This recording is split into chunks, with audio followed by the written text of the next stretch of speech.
will disrupt. We will disrupt. We will disrupt. We will disrupt. We will disrupt.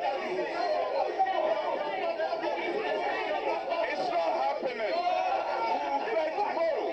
We will play tomorrow. We will play tomorrow. We will see shot. If you dare,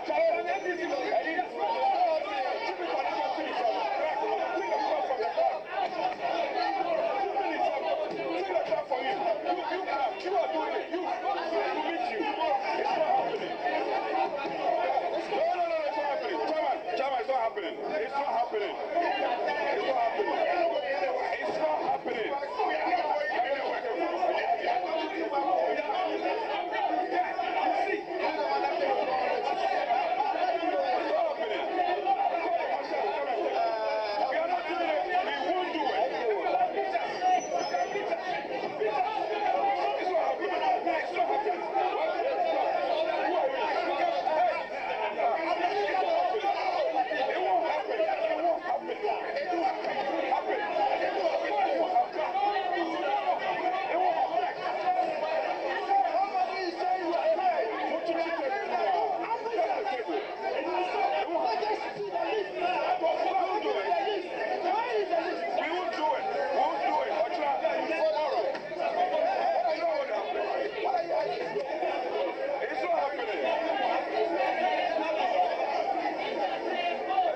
way.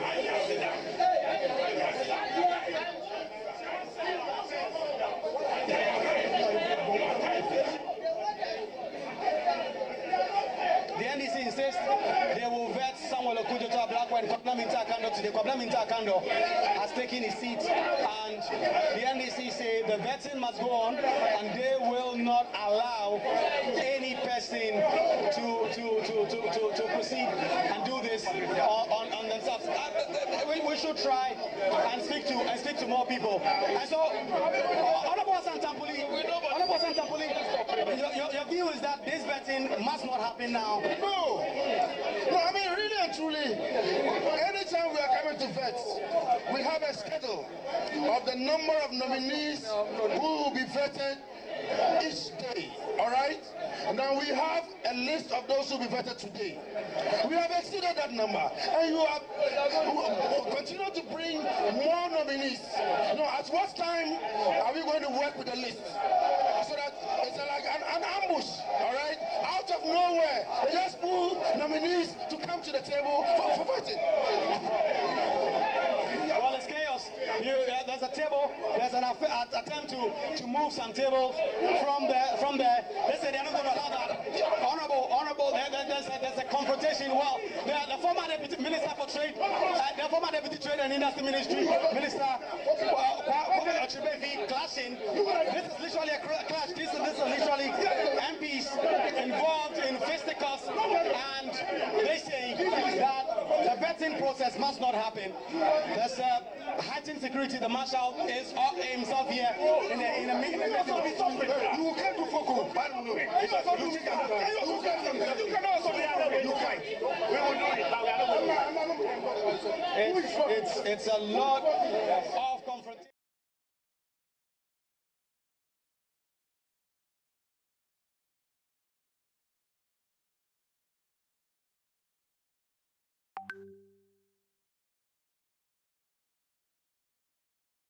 To ensure that things are done appropriately for this vetting to ultimately happen. But the MPs say they will not allow that. They try and put things together, and they say that they are not going to allow that. They are not going to allow that. It's a big confrontation. It's a big confrontation.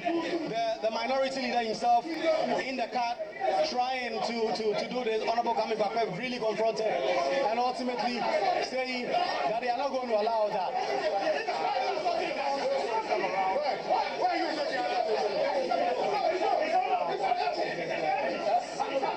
Well, a lot of violent scenes right here at the appointment committee with the clerk of parliament himself here trying to try and sort things out. There's a table there, as you can see. The table has been just lighted.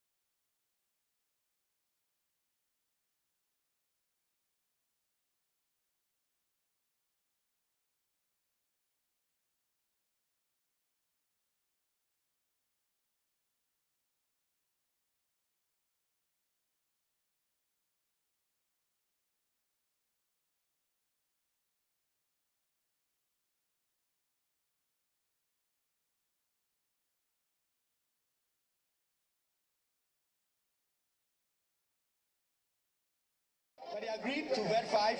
They have vetted 5 persons, and they expect that this process will come to an end, and that they will not allow any more persons to be vetted.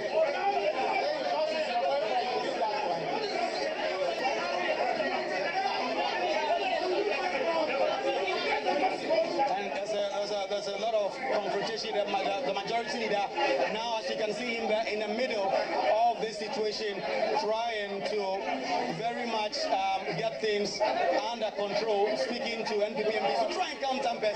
Mama Aga says he wants things to happen. You can hear Frank Anodon pray, the minority chief word. It's not going to happen. It will not happen today, and that also unnecessary. Right. Even the candidate nominees that we didn't agree. We have done it. Kofi Adams was not part of the arrangement. We compromised and did it. Okay. We agreed on 4. We have done 5. They should understand. What is this? Right. Look, some of them we spent less than 30 minutes on them. We can do proper vetting with this short time. Thank you very much. I believe the witnesses were here. We just want them to know that we've identified them as witnesses to what has happened here on that fateful Thursday and Friday. And so with that much ado, those who are here now will take their oath, and I will call them one after the other to take their oath. And then the second batch of people, witnesses who are not here, will show the same video to them, and then we'll go through the same process with them. And so I will want to plead with our minister, since the leader of the House is here, if they can permit the leader of the House, will allow the leader of the House, Honorable Mahama Ayariga, to take the oath, and then he will tell us what exactly he witnessed on that day. After that, we'll take Honorable Kwame Agboja, and then Honorable Jifa Gomashi, and then on that direction. We want them to sit in while the witness is speaking.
Give before this committee. Touching the matter in issue. Touching the matter in issue. Shall be the truth. Shall be the truth. The whole truth. The whole truth. And nothing but the truth. Nothing but the truth. So help me Allah. So help me Allah.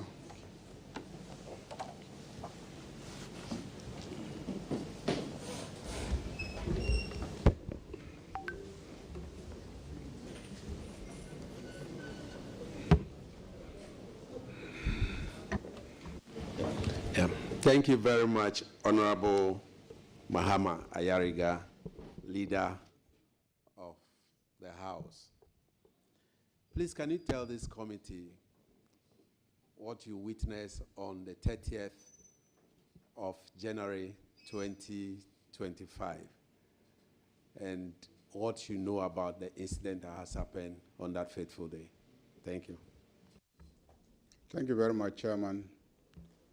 On the said day, around 6 to 7 p.m., I came to this room where the committee was sitting, and I took a seat, I think where Honorable Bidziding is seated now. And I observed proceedings. When I came into the committee room, the nominee to the Ministry of Transport was the one being vetted. And I observed the vetting for a while until the vetting of the nominee for transport was completed. And then there was a decision by the chairman to invite Honorable Akando to take his seat so that he will be vetted. That was when I noticed that there was some strong expression of disagreement by the minority side of the committee. But I remained seated for a while, and I was observing proceedings to see how the chairman of the committee was going to manage the situation. So I was seated there for a long time. I never got up. I never uttered a word. I just sat there and I was watching. And the minority members rose up and will not sit, will not leave the room, and publicly were expressing their disagreement with the chairman to continue with the vetting exercise. So I remained seated, and after a while, when I noticed that it was difficult for the chairman to bring order to the room, I decided to get up from where I was seated and start talking to both sides to understand what really was the problem. Because I'm not a member of the committee. I don't know what discussions took place. I just heard both sides exchanging words and shouting at each other. I heard words like ambush. I heard words like we didn't agree on this. And I heard words like we must vet them.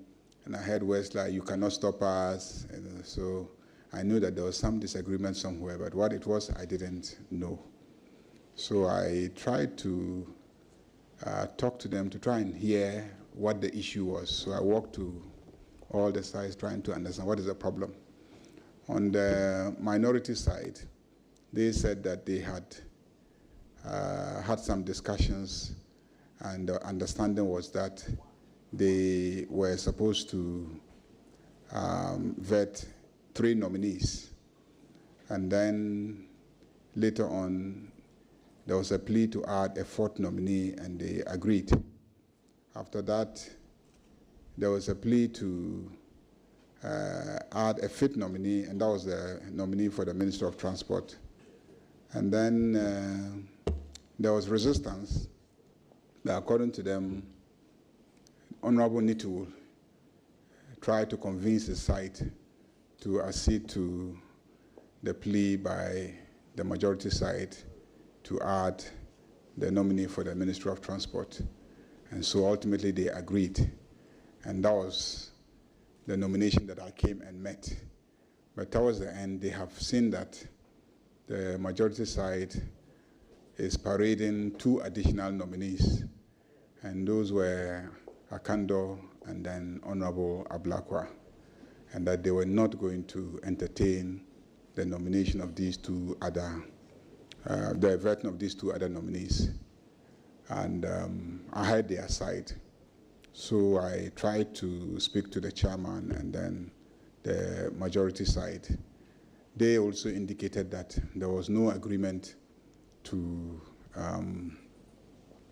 vet only 3 people, and that because of the decision to hear Vamebo, they had pushed all those who were supposed to be nominated that day to the Thursday. So they were hoping to clear both the nominees for Wednesday and Thursday on Thursday. So that was what they were seeking to achieve, which is just to complete the task that was before them. And there was strong disagreement. So I tried to convince the majority side that how about if they agree to vet Akando so that you push Ablakwa to Friday morning. Is that acceptable? Minority side, and try to plead with them. Is it okay for you to vet Akando since he's already seated, and then we can defer Ablakwa to Friday morning? And they also said no. they will not vet Akando. Some were okay, some said we don't have a problem with Akando, but we have a problem vetting Ablakwa tonight. So I decided to engage the minority leader, and I asked him to come out of the committee room with me so that we can talk. So outside, he gave a very strong objection and said his side will not agree and that they were tired and they agreed on 3 and they had been generous enough to do 5 and we want to push them to do 7. It was too much and it was already late. It was about 8 p.m. and they were tired. They would not continue the work. So when I noticed that he could not come along with me to at least agree to vet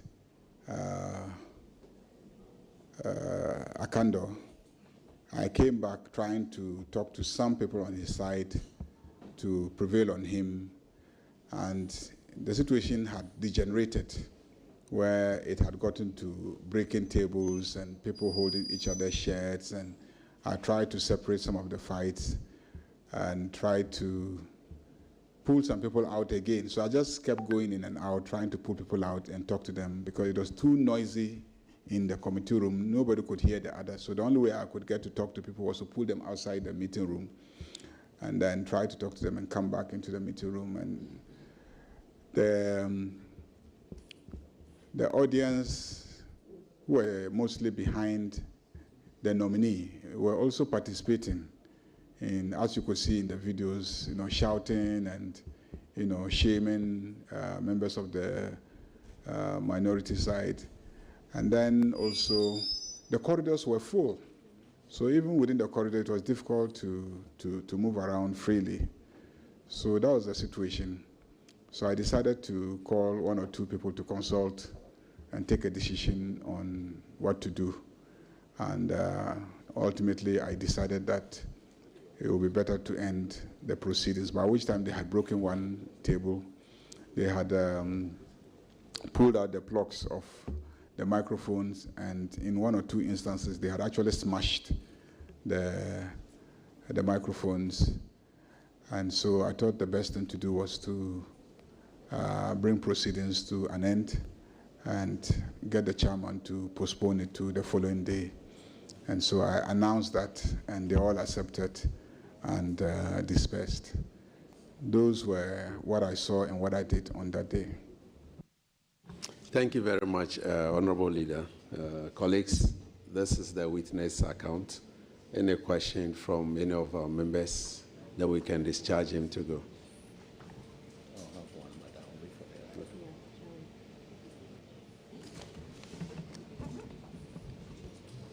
Thank you, Honorable Chair. Majority Leader, if you could just confirm, just for the records, that the video that we just watched is an accurate depiction of what you remember on the day. Depending on where you were seated that evening, you will see different things. I was seated exactly where Honorable Bididing is seated. So I could only see directly opposite me a lot of what was happening on this side until I got up. I was seated for a very long time, to tell you the truth. I was just seated calmly throughout. And so I saw a bit of what was directly opposite me. On this side, I only saw Akando sitting here, and then he had a few people behind him. I think that the video depicts an aspect of what happened, depending on where the camera was positioned. As you can see them, they were positioned at different locations. Some were to the left, others to the right, and so those who were to the right were capturing.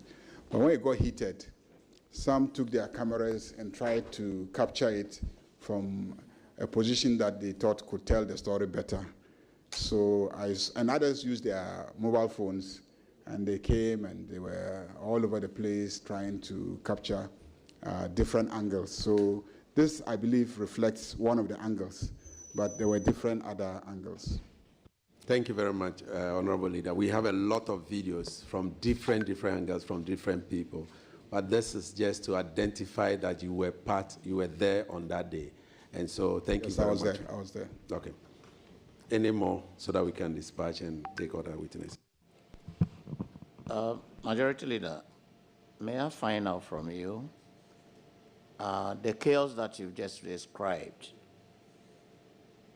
Do you have the time in mind that the chaos happened? You said you walked into the room between 6 and 7 p.m. and sat for some time and sat through the Minister of Transport vetting. But when the misunderstanding occurred, at what time was it? I believe that was between 7 and 8 p.m. Between 7 and 8 p.m., yeah. I think that's when the confusion started and dragged on for a while.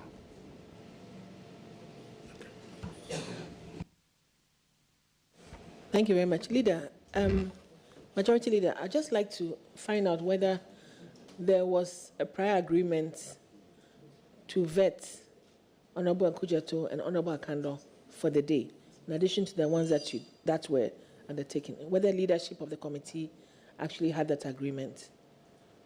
Thank you. The original schedule actually provided for Ablakwa to be vetted on Thursday. Indeed, he had approached me personally to see if it could be vetted earlier, because the president had started traveling, and I think was even traveling to one of the Eastern or Southern African countries. And the suggestion was that the president was traveling and he didn't have the support of his Minister for Foreign Affairs. So it was important to see if we could have Ablakwa taken so that he could be sworn in and he could start working around the president's travels. So he approached me to see if he could be shifted to Wednesday or even Tuesday. And it was difficult because others had been scheduled earlier. So to shift him, you needed to move somebody out. I, on a number of occasions, tried to get the chairman to shift him forward. It didn't happen. So I negotiated that they should vet him on Wednesday. And it turned out that on Wednesday, there was a decision to invite Vamevo and not to vet any nominee. So it then became the position that the original date of Thursday that he was scheduled was the day that he will be vetted. So the week before, he had already been scheduled to be vetted on Thursday. So Thursday was his appropriate vetting day.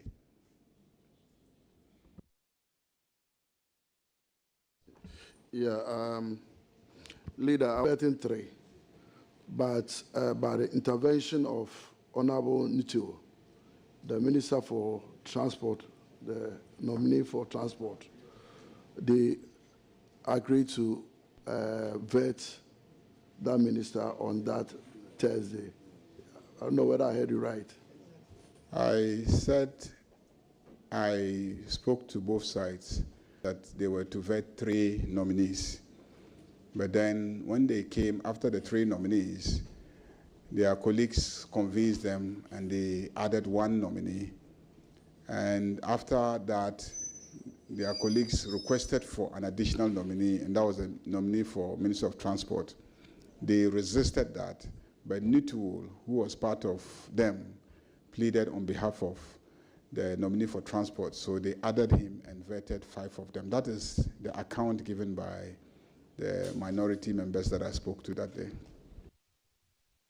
Colleagues, we'll take the last one, then we can ask the leader to go. Thank you very much. You approached both leadership, the minority and then the majority, and yet they failed to arrive at a compromise. You approached them both, tried to mediate, and yet they failed to arrive at a compromise. Thank you. Yeah, I spoke to both sides. I spoke to them. I tried to convince them, but each side was adamant, insisted that somebody like Ablakwa had been slated to be vetted that date. He had come with his family and his chiefs. I think the pressure was coming from the fact that the nominees on the record were slated for that day, and the nominees had come here with their families and their chiefs, and they were all out there. So members of the majority side were having a difficulty. What do we do with these families? What do we do with these chiefs that we have made to travel all, this far to come, and then we'll tell them it's 8 p.m. They've sat here since morning, and you want us to tell them to go back? And that was the difficulty, that the nominees were here with their families, with their chiefs, and to ask the nominees to go back with their families and come back the following day was going to be a major inconvenience. That was really what was pushing. It wasn't just because they had the numbers and they could railroad their way through. It was just, what do we do? I had confronted a similar situation last week where nominees had come with even the president of the Greater Accra Regional House of Chiefs, the president of the Bono Regional House of Chiefs, with his whole, Regional House of Chiefs. They were here, 10, 15 chiefs. Greater Accra he sat here the whole day. And then we finished approving, taking the report on those whose reports had been laid in the House. We finished around 8. They were tired, and they couldn't start approving, processing them. And the majority said they would not agree. Those chiefs had been sitting here the whole day, and they couldn't tell them to go back home. So on that day, I had to take responsibility. And I invited the nominees themselves into a room outside here and personally pleaded with them. They begged and begged. I said, no, it is late. It is 8 p.m. And you know that the average number of hours we spend on each nominee is 3 hours. So just do the calculation. If we take you'll be here till 11. Then the next chief and next nominee and his chiefs will sit and also start at 11 and do 3 hours. That will be, the nominees then calm down. I remember one nominee said the day before she had come to see us, and we agreed and confirmed and assured her that she'll be vetted. And this dress that she had prepared for this vetting, she had worn it and come, and then I'm saying she should go home and change her dress and come back. And then we joked about it, but then she agreed and said, but she didn't know what to do about her chiefs. So I said, leave that to me. So I asked for the president of the Greater Accra House of Chiefs to come to the meeting, and he came with his elders. And I explained to him the situation we found ourselves. I said, Nana, this is the situation. It is 8 o'clock. By the time we start, it will be 9 o'clock, and the average is 3 hours. Nana, do you want to sit here till 12 midnight? Then he said no. And I said, so what can you do for us? He said, well, I can agree to do it tomorrow. And so we resolved it. It took a lot of effort to persuade the chiefs to go back and then return the following day. The following day, that nominee was wearing an even more pretty dress. So I said, see, we give you an opportunity to wear an even more pretty dress. Leader, today. I hope if we give you the whole day, you narrate everything to us. So please. According to what they told me was what to do about the chiefs and then the families who had come. Thank you very much, Leader. We want to discharge you. You are discharged. If we have any further questions, we'll come back to you, sir. Witness will be Honorable Minister for Roads and Highways, Honorable Kwame Govins Abuja. We'll be getting ready.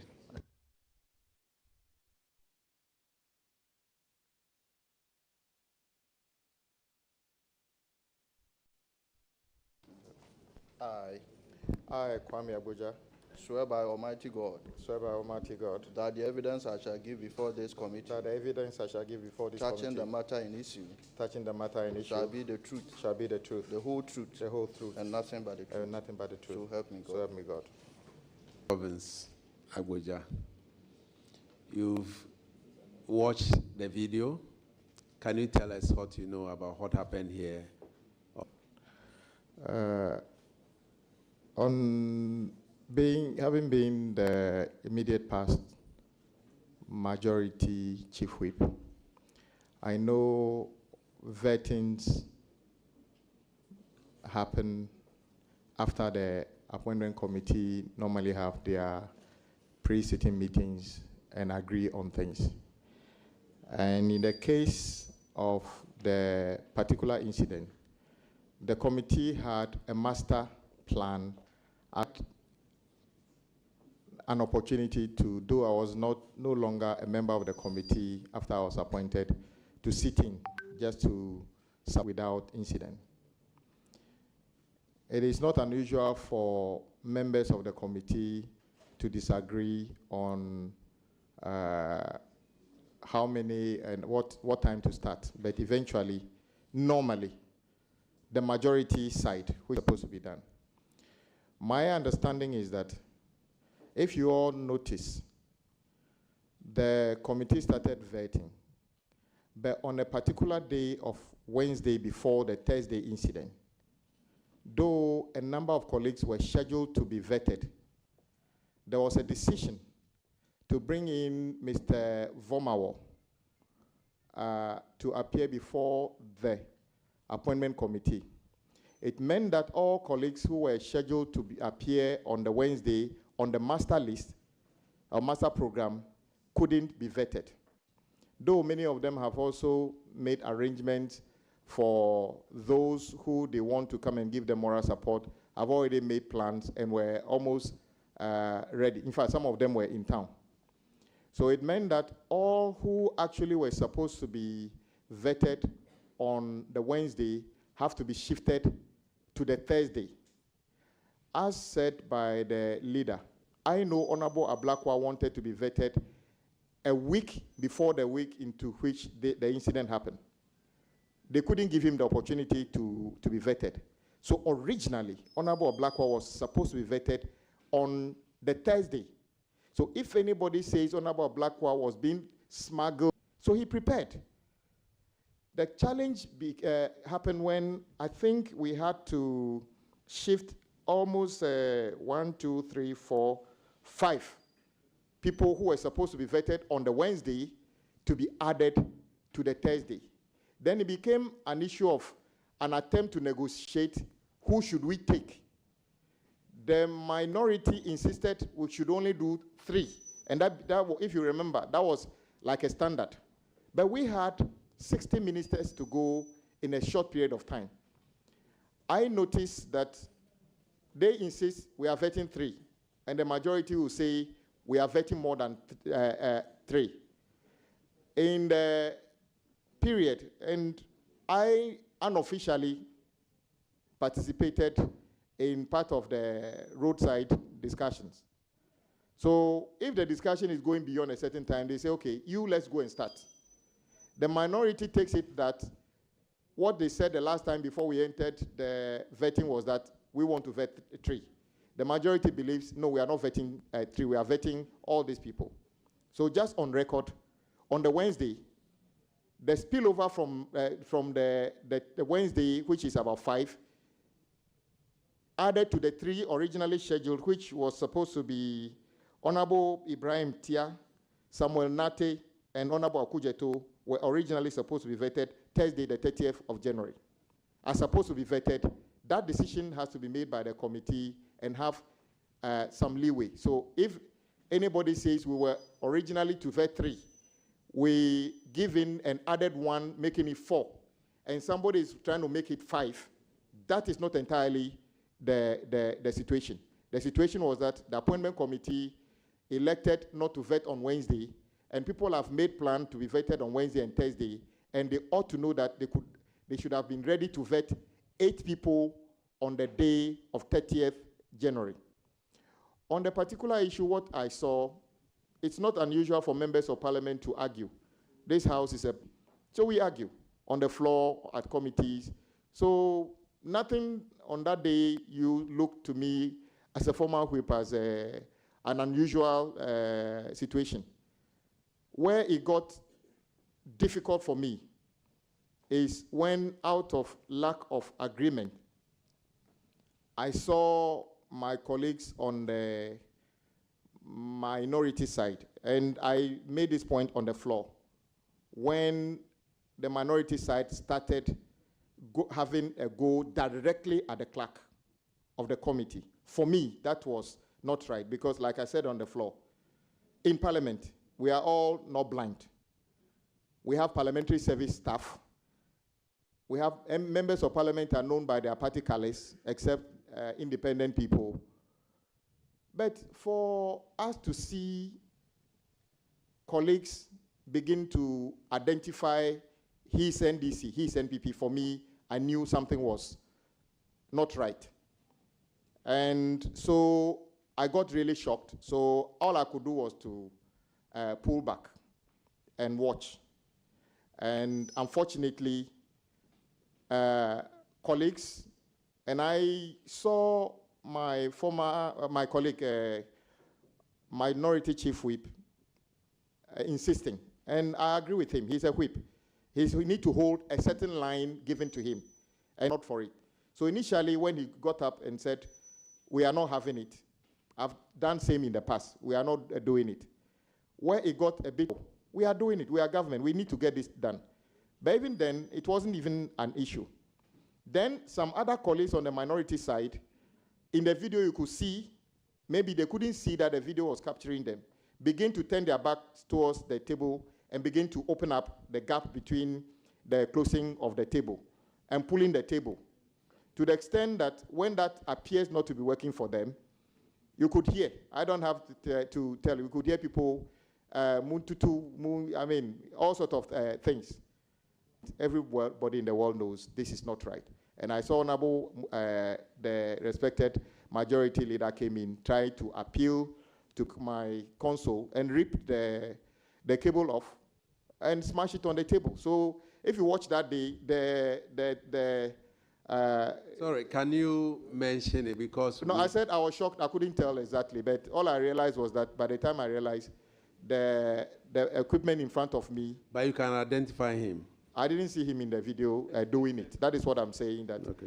I realized my equipment was damaged. I'm sure if you watch the entire spectrum of the video, you will see who was damaging the equipment. Okay. And then I saw one of the tables go up and.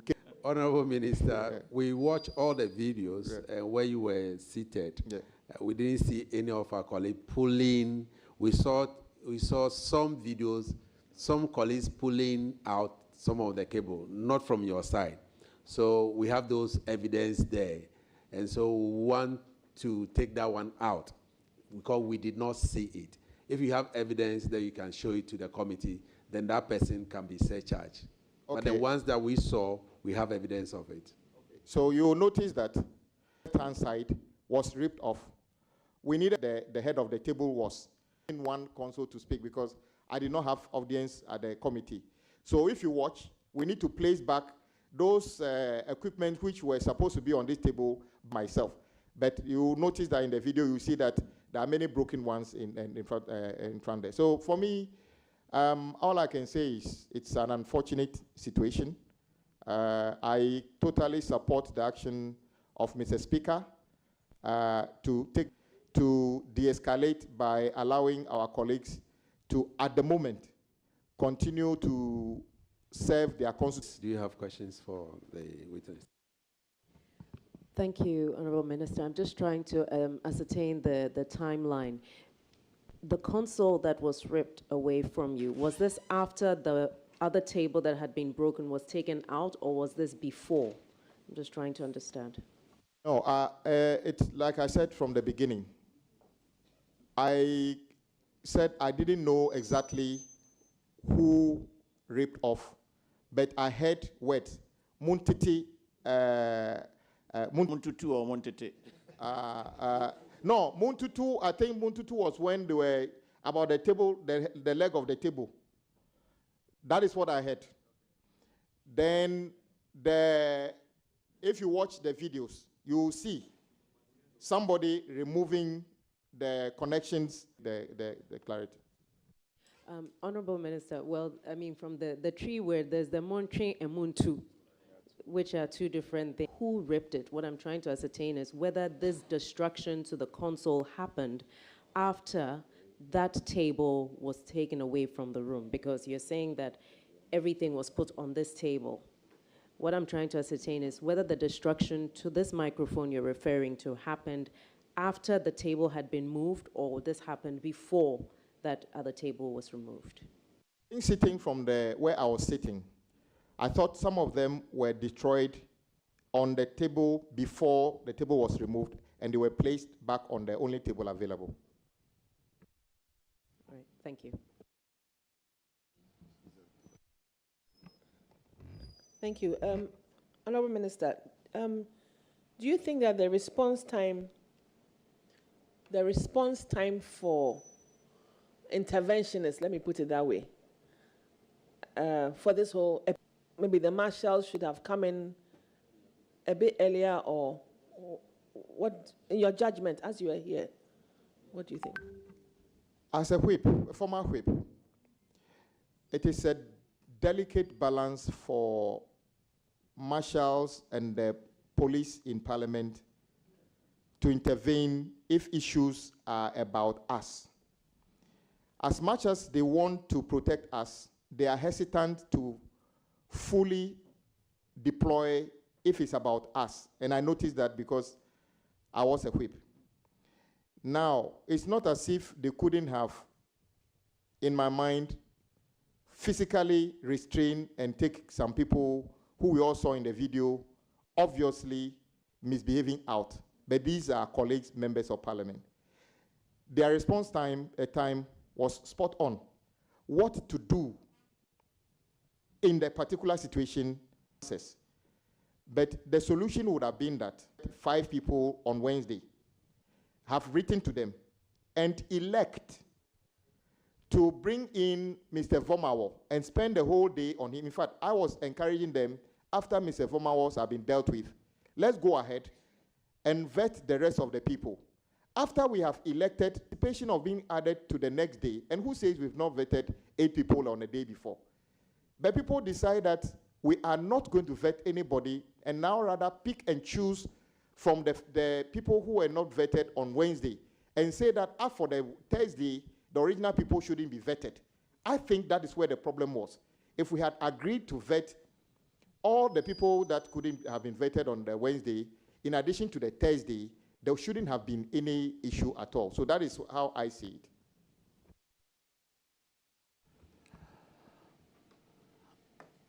Honorable Kwame Boja, I'm sure you'll permit me to call you Kwame. I'm Kwame. The day that you, Honorable Vomawo was smuggled in, I thought that was what he said. He was not scheduled, but he was added on when you had not, I did not see a schedule to invite Mr. Vomawo. So those words, smuggle, actually are your own words. I didn't use it. Okay. Now, on that day that Mr. Vomawo was invited, how many people were vetted? No one was vetted, but 5 were scheduled. So that day he was the only person that was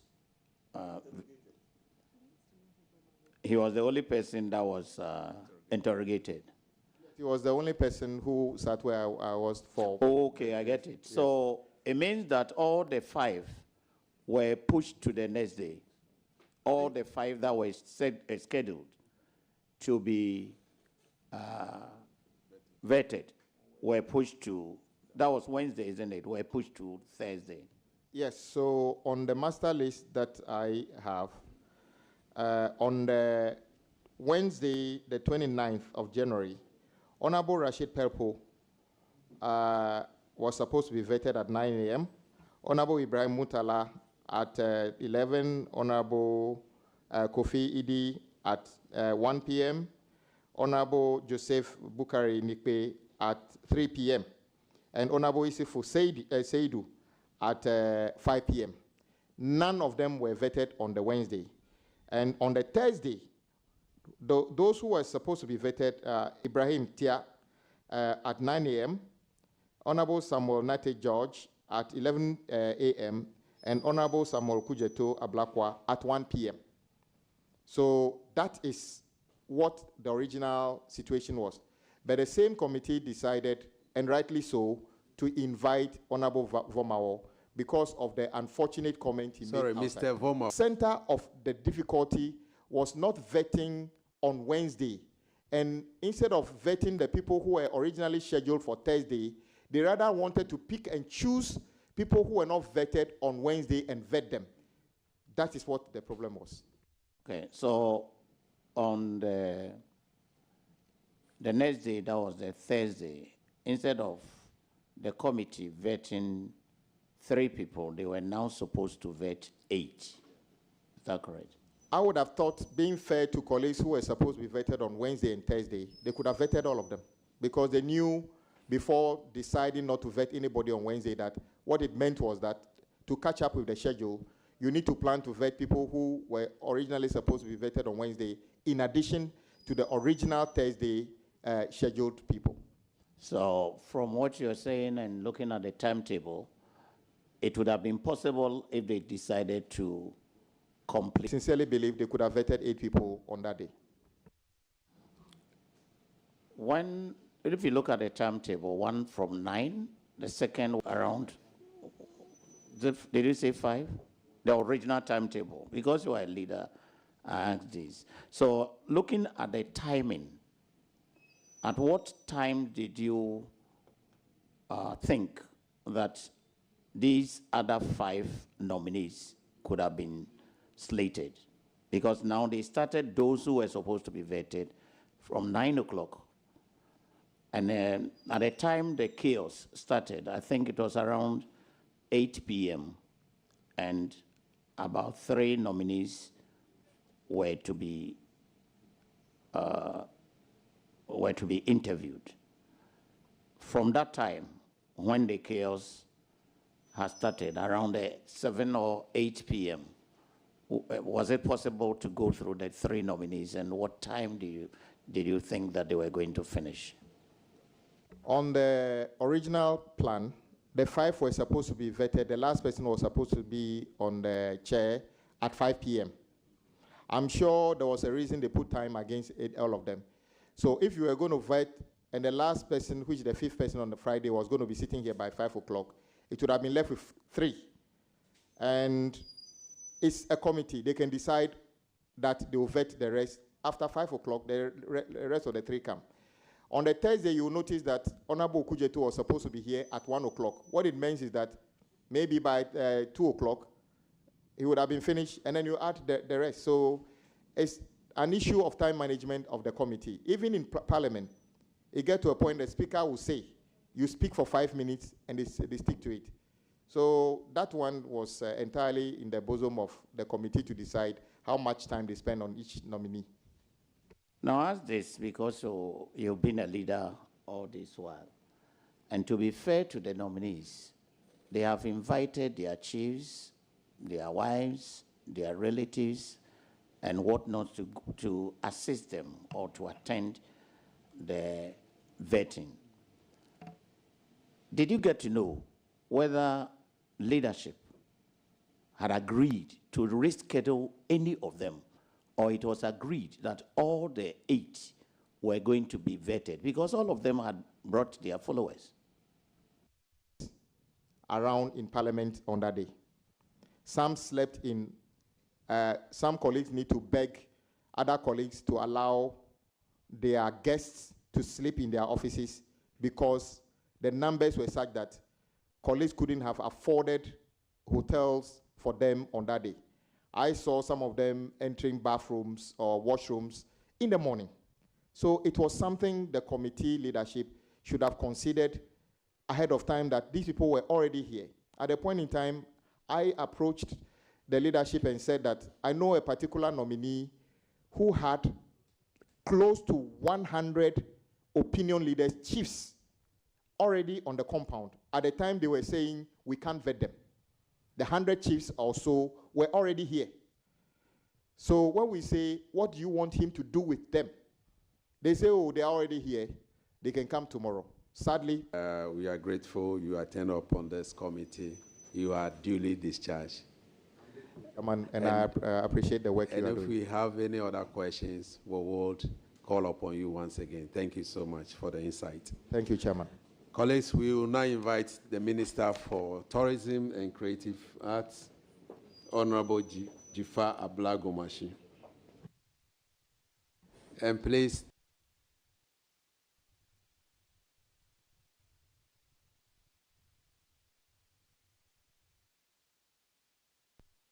Honorable Minister, since Deputy Speaker, who is also the chair of the vetting committee, will be presiding this morning, we want to beg of you to give us a few minutes, and then we'll take him. We'll take the chair, the Deputy Speaker, the oath.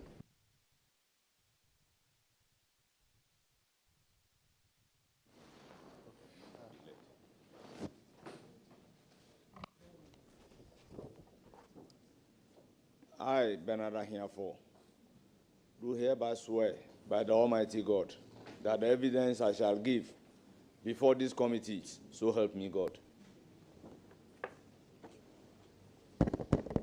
Thank you very much, First Deputy Speaker. We did not watch the video. Our intention was for all witnesses to watch the video before we ask a question. But I know you were at the center of affairs. And so can you tell this committee what really transpired? And in the morning of 31st January, Friday, 2025, can you tell this committee what really transpired on those days? Honorable Chairman, I perceived members is very disruptive. For me, I find it very difficult to go back on my words, having agreed with you, this is what we are going to do. Now, the whole thing started this way. Sometimes, on the day of the vetting, instruction will be given to the clerk that the minority will be engaged in doing one thing or the other. So instead of 9 o'clock, the vetting should rather start at 10. And when it's affected in the sense that what you have to do between 9 and 10, you will not be able to do it. And then it carries forward. That resulted into a particular day where Honorable Elizabeth Ofosu-Ajare was supposed to be vetted. We've given her every assurance that she is on the list. They wouldn't be able to continue the vetting. And I was trying to persuade them that in view of the fact that some revered chiefs came all along from Techima, we can endure and vet her for that day to enable them leave the following day. This has even brought Honorable Ayariga between the majority and I will come to the actual. No, we want to know what date. It was vetted the following day anyway. So when negotiations failed, we were compelled to go and apologize to the chiefs in the company of Honorable Mahama Ayariga. Then we had program from Monday to Friday. And on Tuesday, the committee's attention was drawn to an ostensible publication allegedly emanating from Mr. Oliver Baka. The money that the nominees are paying to members of the committee. I don't think you are interested in what happened with that. Very well. Right. The committee, instead of seeing, a decision was taken by the minority side that on that Tuesday, based on that post, there should be no vetting at all. And we had to more or less plead and prevail on them that in view of the fact that we had already invited the nominees who are here with the chief's opinion leaders, it would be unfair not to vet them. So we should go ahead with the vetting. Honorable committee members, if you go to play the video on that Tuesday, what we agreed upon... Was it a Wednesday or Tuesday?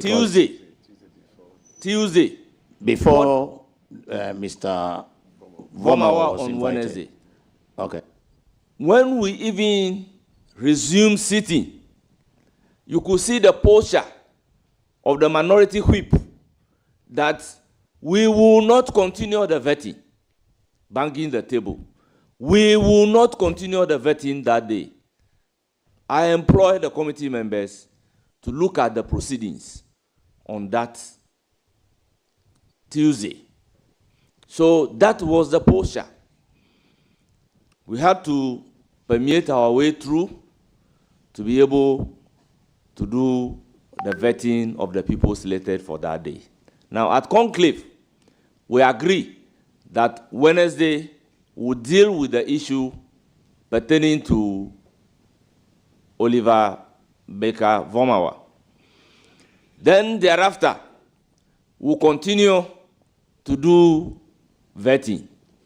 Again, the posture from the minority side was that that Tuesday, there would be no vetting. That Wednesday, there will be no vetting on Wednesday. Life is all about give and take. As a result, we are not able to vet any nominee on Wednesday, and then we use the Wednesday to deal with the issues pertaining to Mr. Oliver Baker Vomawa. Though we closed early because of the decision that there was not going to be vetting, we then used the period to task the clerk with the responsibility to merge that Wednesday with Thursday. The nominees that are to be vetted on Wednesday that we couldn't do, she should merge it with Friday. And then let's look at the number. Now the number became 8. And at a meeting, we've decided that if on average we have to use 2 hours on one person, then that would have been 16 hours of sitting. It would have been too much, given the fact that some people may be vetted within 1 hour. We agreed to do the first 6. First, it was the first 5. Then I received a call from Honorable Minority Leader that he is okay, we can add a candle to be taken on that day. Therefore, 6 people were programmed to be taken. Then there was an agreement that the backlog, being the 2, should be added to the following day, which is Friday. And if we are not able to exhaust, then we can take a decision whether we are coming on Saturday or it should be Monday or Tuesday. In fact, this has also brought in Honorable Mahama Ayariga, the leader of the House. And he even came out to say that clearly we need to negotiate the Saturday because Saturday is not a working day.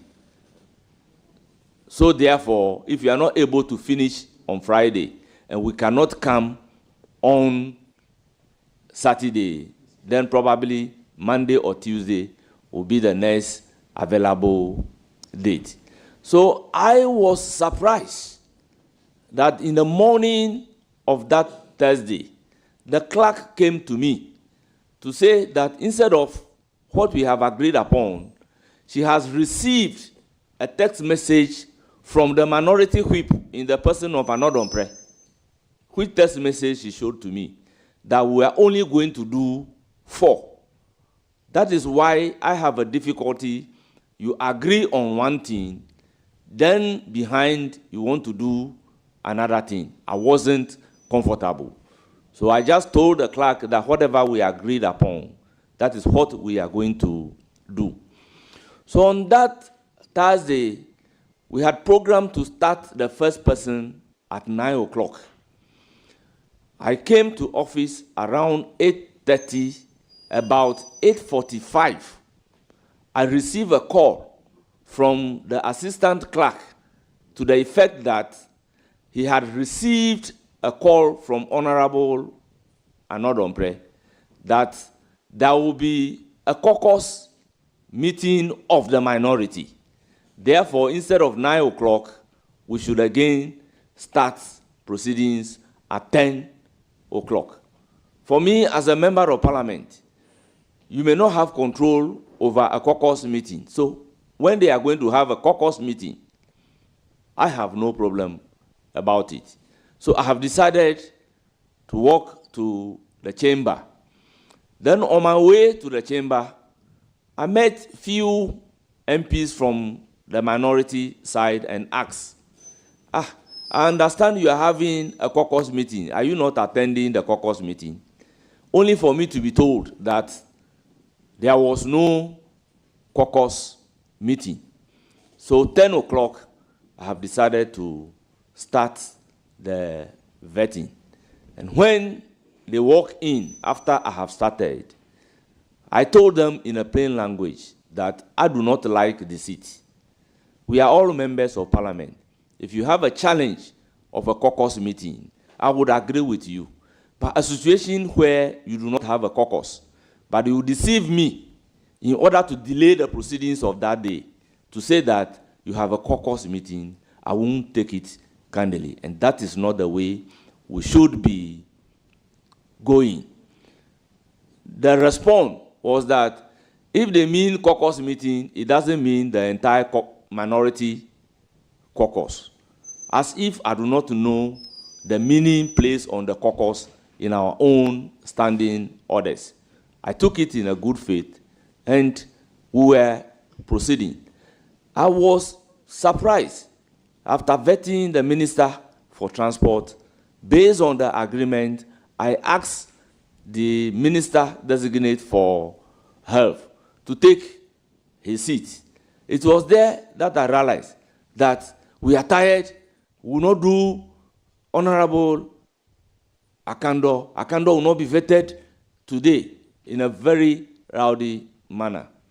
Based on my posture, I was engaging the minority leader to the effect that you said you are comfortable for Akando to be taken today.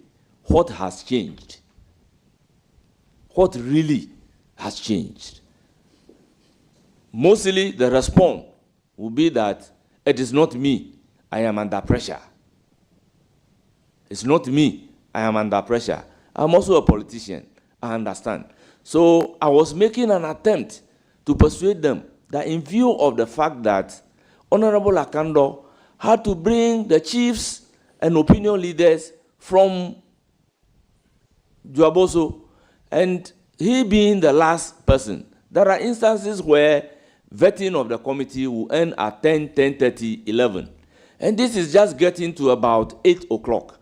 So we could accommodate and take Honorable Akando for that day, so that the rest of the 2 will be shifted to the following day. And if we are not able to finish the following day, then we could consequently adjust ourselves and finish the following week.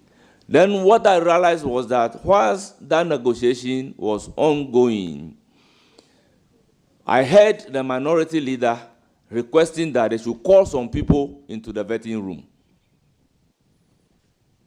And in no time, they started walking to the vetting room. And that very day, minority leader was so harsh to the deputy, second deputy whip, Jerry Ahmed Shaib. I intend not to repeat the words inflicted on him that very day. So I realized that they were under some kind of instruction from their leader to do certain things.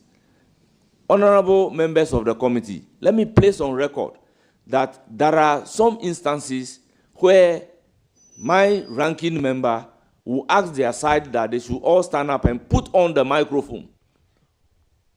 And by putting on the microphone, all other microphones will be disabled. And you cannot do anything when all the microphones were on. So to some extent, I do not really understand what they want. Because, honorable members, by my level of tolerance and the way and the manner I have accommodated them, sometimes I do not expect to be treated in a particular way.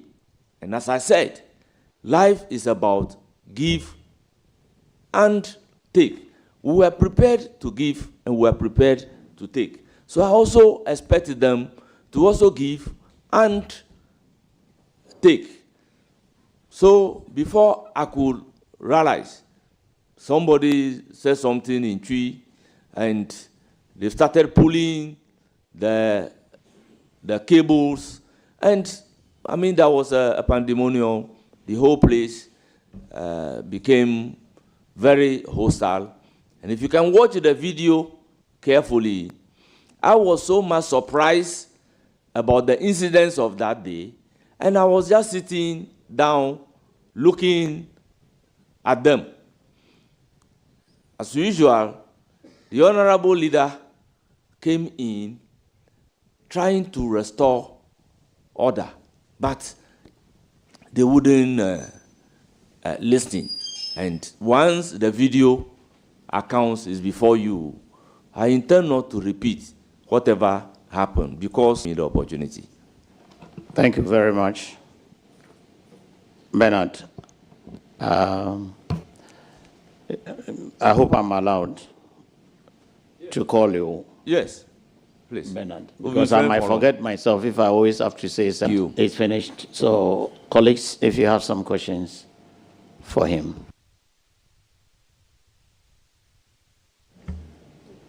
Thank you very much, Mr. Chairman.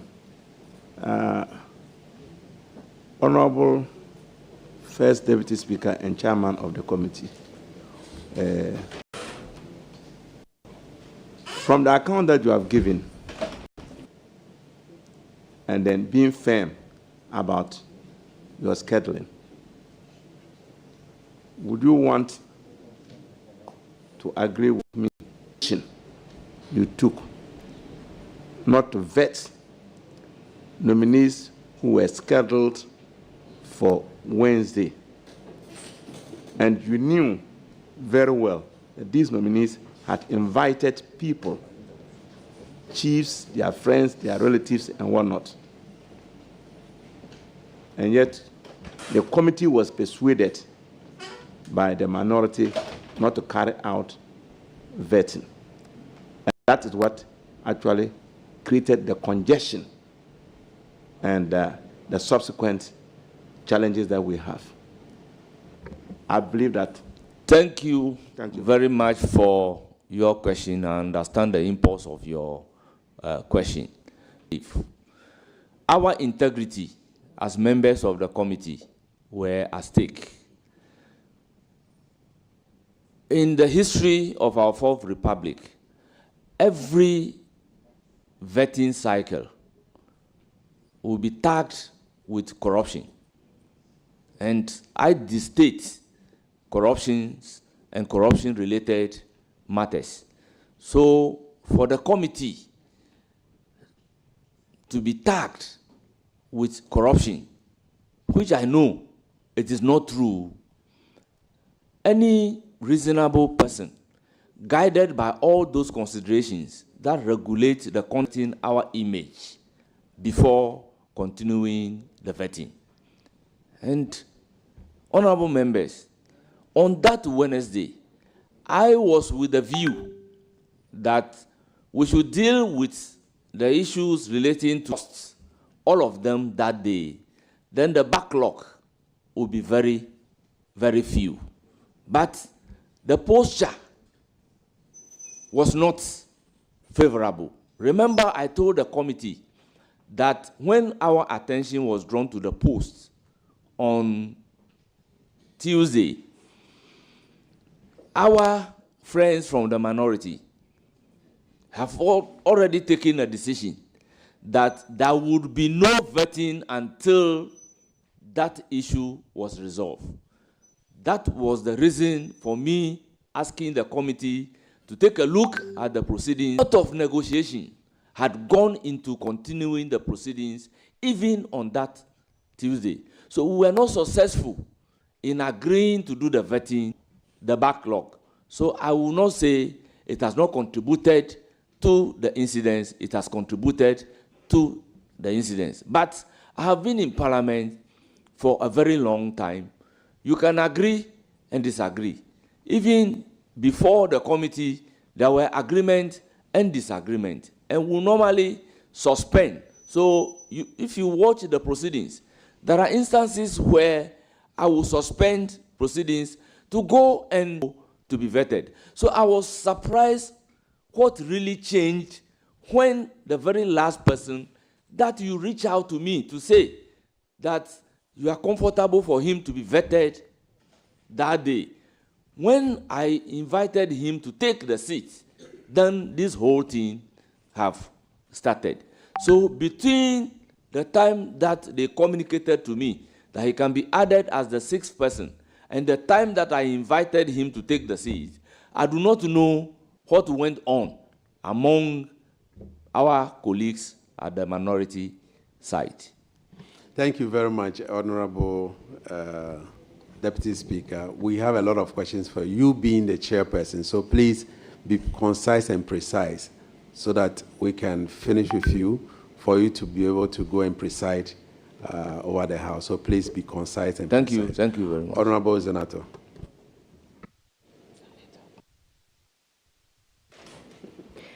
Thank you, Honorable Chair. My question is a twofold question. My first question is, at any point when the situation deteriorated, did you call for order? That's the part A. And, okay, first, that's the first question. Yes, I did. You can hear me shouting, order, let there be order, honorable members, let there be order, let there be order. So I was trying to restore order when word was said in tree, moon cables. I'm not good at tree. So immediately that has been said, they started pulling the cables and my microphone was disconnected, and no matter how I shout. Thank you, Honorable Chair. My second question is, at any point after you tried to call for order and that was not happening, did you attempt to suspend the sitting of the committee?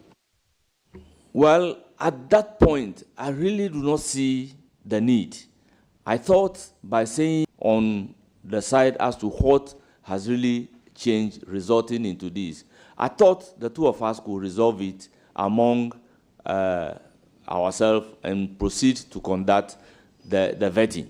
So whilst that engagement was going on between me and the minority leader, the tree word came and they started pulling the cables and the whole thing just started. I do not know whether the rest of the minority members were having the feelings that my engagement with the minority leader will result into a calm and the proceedings ongoing. And there was that word spilled out and the whole thing became uncontrollable. Thank you. So just to make sure, you did not call for a suspension of the sitting, Very well. My final question is, at any point, did the marshals enter the committee room on your instruction? Or did you call for the marshals to enter? Yes, I asked my usher to bring in the marshal because I sit as a chair with my ears widely open. Oh, Vincent. Those who were involved in the scuffle, we had one person who was not a member of Parliament, a stranger, yet he was part of the scuffle. Well, I won't be surprised. As I indicated, there was a voice saying, call them in. So I wouldn't be able to know exactly who were requested to be called in. And I must say that we have fresh members of Parliament that I am yet to be familiar with. So it's difficult to say this is a member of Parliament, this is not a member of Parliament. But I already told the committee that he said, call them in. And I wouldn't know who exactly were requested to be called in. So it is possible that there may be an imposter called in. Yeah, Honorable. Last one. Sorry. Just to ask if you recommend in future to beef up the security, especially around this activity, because looking at what happened and what we have also heard, the number of people come along with nominees, would you recommend that in future at least we put some limitation on the number of people that will come along with nominees? Thank you very much, exactly so. And I must admit that on this occasion, if you look at the letters written to the nominees, there is a maximum beyond which you must not go. That is 10. But I must say, this has been grossly abused by most of the nominees. The letter says 10. Honorable Bid. Question? Okay. Honorable Izara. Thank you, Chair. Mr. Speaker, since this is your first time of chairing the appointment committee, do you feel that minority showed some bad faith during this episode? Thank you very much. I have been in minority, and I came to Parliament in majority. I have been involved in committee on part of the minority because there were some external pressure on them, and that has resulted into them doing certain things that ordinarily should not happen. Mr. Chairman, if I may give you a bit background. Honorable Emmanuel Amaboa was scheduled to be vetted on Monday. Then on Saturday in the evening, I received a call from the minority not too happy about the last State of the Nation address of the former president, particularly the words used by Honorable Emmanuel Ama Kofi-Boa. They felt that Honorable Amaboa. And I said, no, this will be real difficulty. I would find it very difficult to accede to the request, particularly if he has been written to appear on Monday. So I reached out to the clerk of the committee, and there was a confirmation that he had been handed over a letter to appear on Monday. So I called back to say that it's going to be very difficult. The event that unfolded resulted into the influencing the minority leaders' behavior towards the clerk.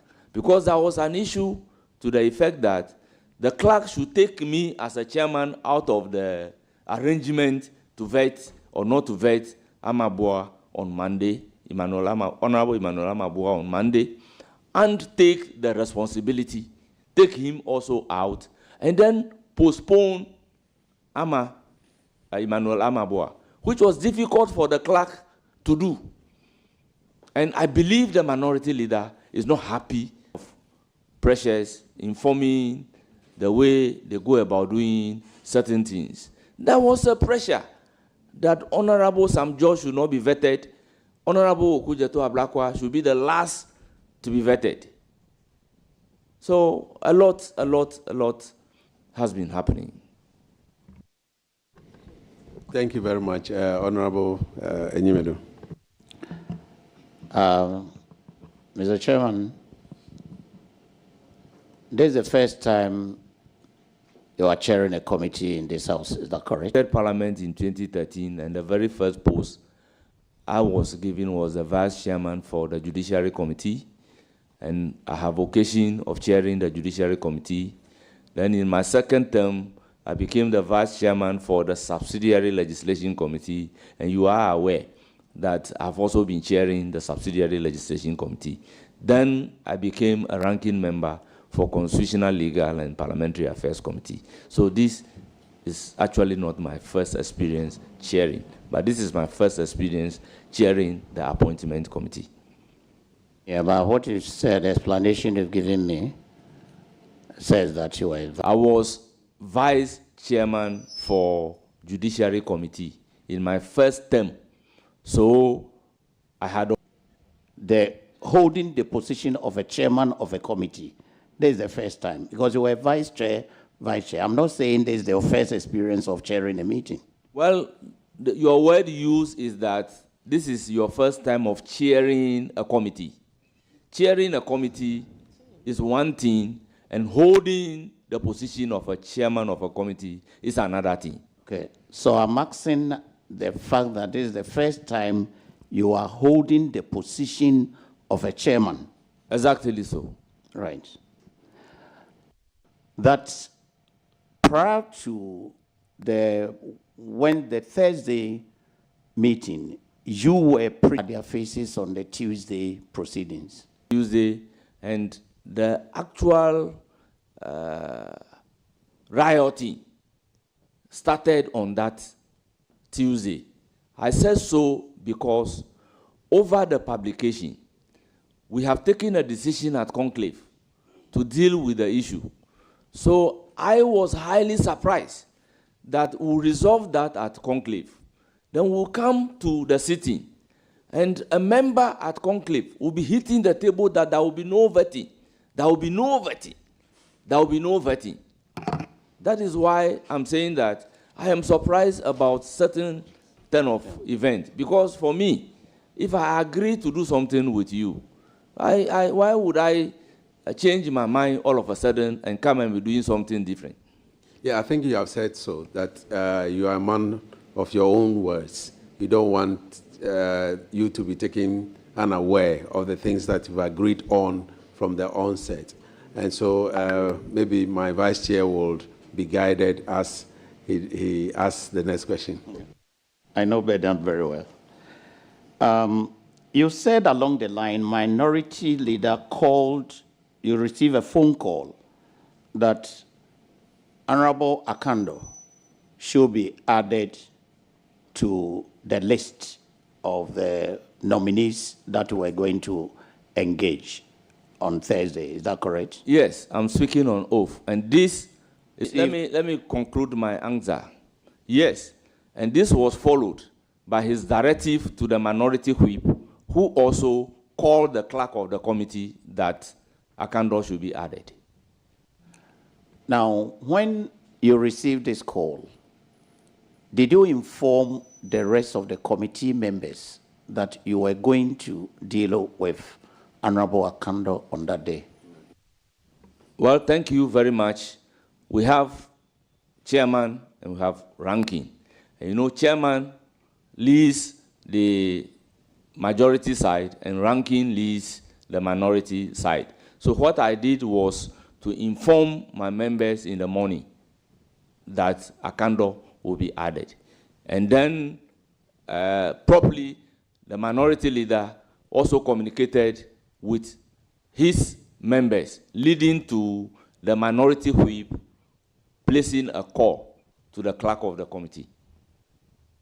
Mr. Chairman, did you find out whether the minority side had been communicated to so far as this additional nominee was concerned? Which the minority whip will call the clerk, and the rest of the members may not be aware. But I'm not in a position with the other two. Mr. Chairman, with a little patience, the scaffold that with me on that. 100%.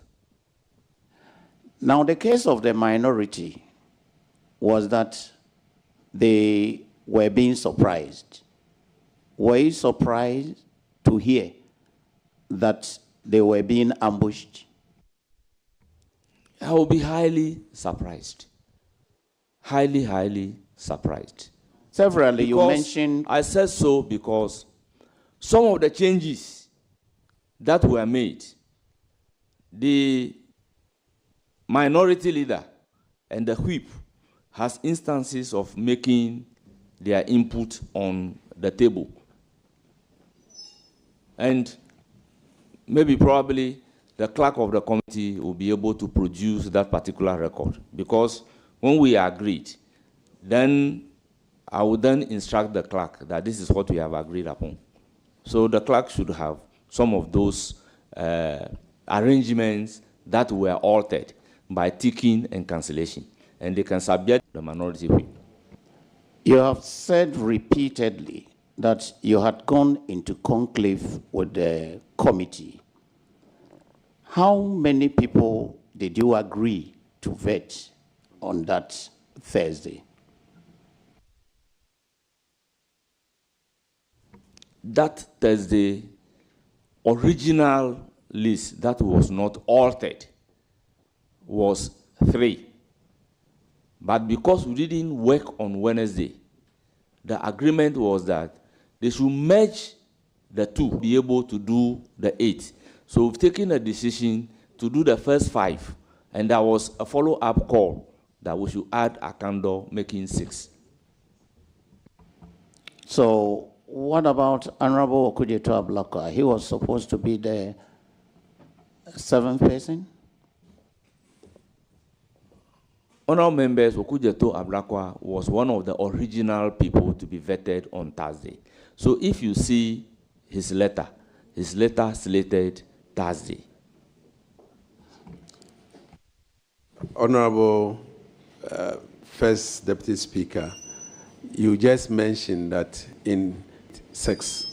And so Honorable Okujeto, even though he has original letter slated for Thursday, because the committee agreed that you are going to have that meeting, that you agree that Akando should be added to the 5 members who were supposed to be vetted on Wednesday, shifted to Thursday. So, in a nutshell, Okujeto was not part of the second. Thank you very much. This is a very important question.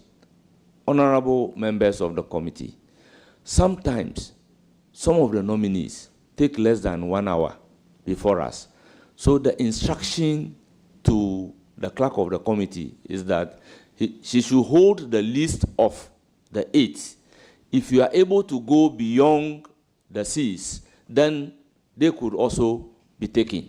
Because sometimes it's difficult to predict the length of time that the 45 minutes, less than 1 hour, they are also vetted. So if we are able to use the same approach, it is possible we could even say that, oh, we want to vet 6 people, but looking at the time that we have finished the vetting, is it possible to take that on that, going beyond the 6? We never had a block mind on that. And as a matter of fact, if we had even started early.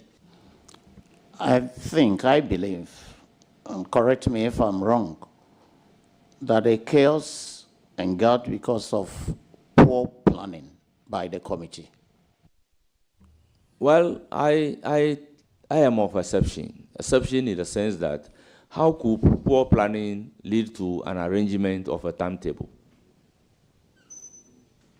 I say poor planning because as of 8 p.m., we still had, and according to the list and what we have received, you still had 2 nominees waiting with their followers, their chiefs, their relatives, and whatnot, as of 8 p.m. Honorable member, I indicated before the committee that our target is 6. The rest would have been a surplus to the committee, depending upon the way the time was used. So, it's not my last one. So you say the 6 were, you had planned to vet 6, and 2 more were waiting. So if you had finished, or you were supposed to do the 8 in all. So it was, if we are able to, then the others would be vetted. And therefore you had invited all the nominees to come with their followers. Honorable member, clearly speaking, because of the backlog, the number went to 8. But before the backlog, the nominees were written to. They were given letters. So it is not the case that we have agreed on the 6 and again issued letter for 2 to be on standby. The number was as a result, because when we agreed on the timetable for the week, the clerk was instructed to give letters according to the calendar agreed upon, according to the program, and then the time frame. So the clerk has already communicated that to them. And it was the 8th for that day was as a result of the backlog, which we'll have to deal with. So it's not the case that they have been written a letter after the backlog to say that we have deliberately invited 8 when we know we can only deal with 6. Honorable Ahiafo, you insisted when, according to you, some of the minority leaders told you that they were having a caucus meeting, and then you, on your own, found out that there was no caucus meeting. At that point, you went ahead to do the vetting without the minority. Is that correct? No, it is far from that. Honorable members, I waited and I entered the vetting room exactly at 10 o'clock. That they changed the 9 o'clock too. So we commenced proceeding that day around 10:25. So if you started on the time that you agreed on, why are you